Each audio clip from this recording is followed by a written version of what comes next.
Hi, this is Branson Bowen, and welcome to Beyond the Blueprint. Today, we're going to talk about your sales follow-up process. So after you've tried to give your pitch for your first sale, follow-up is one of, if not the most important thing. Now, don't be a pest. No one likes that. Don't bug people to where they feel like they have to have a restraining order on you. Trust me, I did that in my early years. But make sure that you follow up and you're there for that client or that person or that company to genuinely address any concerns, questions, or things that they might need before they make that decision. There's a couple of quick tips that you can do. Sending an email, a follow-up email right after that conversation, just briefly going over what was discussed, what issues or objections that client may have had, and what solutions that you propose to that client is a really big deal. It puts it in writing, but it also allows them to recap. So if they think of that question or that objection later on, they can actually go back to that email, reread the email, and understand that you've already proposed a solution. In that same email, I would also address any objections that you think they may have in the future. You can frame it in a way of, we've had clients that have thought about this or have had objections to this, and address those with a solution that you may or may not be able to offer. Once you follow up the first time, you may or may not get a response.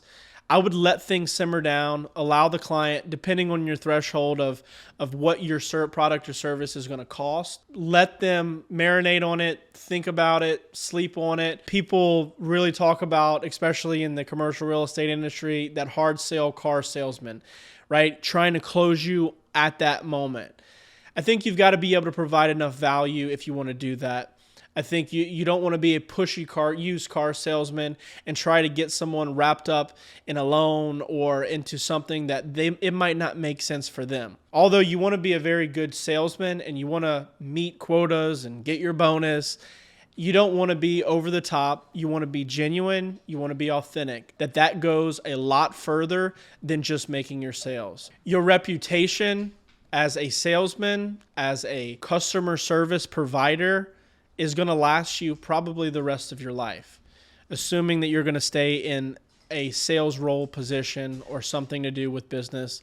But make sure you follow up, address any solutions that you can present to that client, and then schedule a follow-up call to try to close the deal.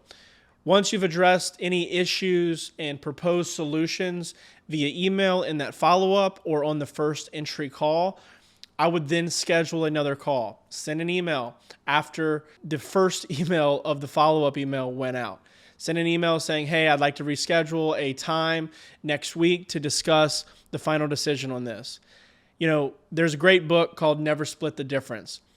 It is notorious for actually selling your product or service. Be hard and stick to your guns.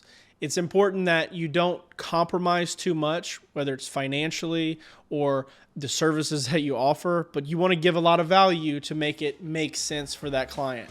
Then schedule the call, close the deal, and get the business. If you found this video valuable, make sure you like and subscribe down below. This will allow us to continue giving tremendous amount of value to you. See you next time.